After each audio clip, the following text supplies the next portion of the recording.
இயேசுவே உம்மை வணங்குகிறோம், எம் வாழ்வை உமக்கு அளிக்கின்றோம், உம்மை அன்பு செய்கின்றோம்.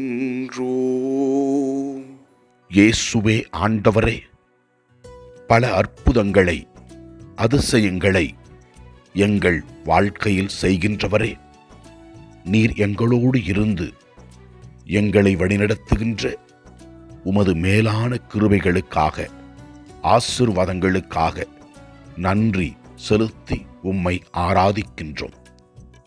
முதல் வாசகத்திலே நாம் பார்க்கிறோம் எவ்வாறு நாம் அனைவரும் இறைவனால் அழைக்கப்பெற்று அன்பு செய்யப்பெற்று தேர்ந்தெடுத்த மக்களாக இருக்கின்றோம் என்பதை பற்றியும், தேர்ந்தெடுத்து கொள்ளப்பட்ட நாம் எவ்வாறு தூய ஆவியின் தூண்டுதலால் நல்வாழ்க்கை வாழ வேண்டும் என்பதை பற்றி தெளிவுபடுத்துகிறது.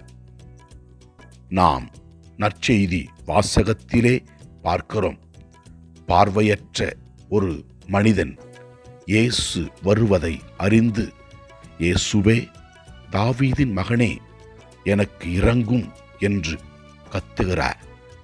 தாவீதின் மகனே எனக்கு இரங்கும் என்று மற்றவர்கள் அமைதியாக இருக்க சொன்னாலும் உரக்க கத்தினார். இதோ இயேசு அவரிடம் வந்து, நான் உனக்கு என்ன செய்ய வேண்டும் என்று கேட்டபோது அவன், ராபூனி, நான் மீண்டும் பார்வை பெற வேண்டும் என்று கூறுகின்றார். இயேசு அவரிடம், நீர் போகலாம், உமது நம்பிக்கை உம்மை நலமாக்கிற்று என்று கூறுகிறார். நம் வாழ்க்கையிலும் நாம் பல வகையான கஷ்டங்கள் துன்பங்களை சந்திக்கலாம். ஆனால் நம்பிக்கையோடு நற்கருணை நாதரிடம் ஜெபிக்கும் பொழுது பல அற்புதங்களை அவர் செய்வார். தளராத உள்ளத்தோடு ஆண்டவரிடத்திலே வருவோம்.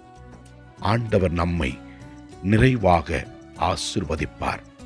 இயேசுவே ஆண்டவரே, எங்களோடு இருந்து எங்களை வழிநடத்துகின்றவரே, எங்களுக்கு தேவையான எல்லாவற்றையும் செய்கின்றவரே, நாங்கள் நல்வாழ்க்கை வாழவும் தூய ஆவியை பெற்று கொண்டிருக்கிற நாங்கள் ஞானத்தோடும் அறிவோடும் செயல்படவும் எங்களுக்கு அருள்தாரும். எல்லாமல்ல இறைவன், தந்தை, மகன், தூய ஆவியார் நம் ஒவ்வொருவரையும் ஆசீர்வதிப்பாராக. இயேசுவுக்கு புகழ். மரியே வாழ்க. ஆமென்.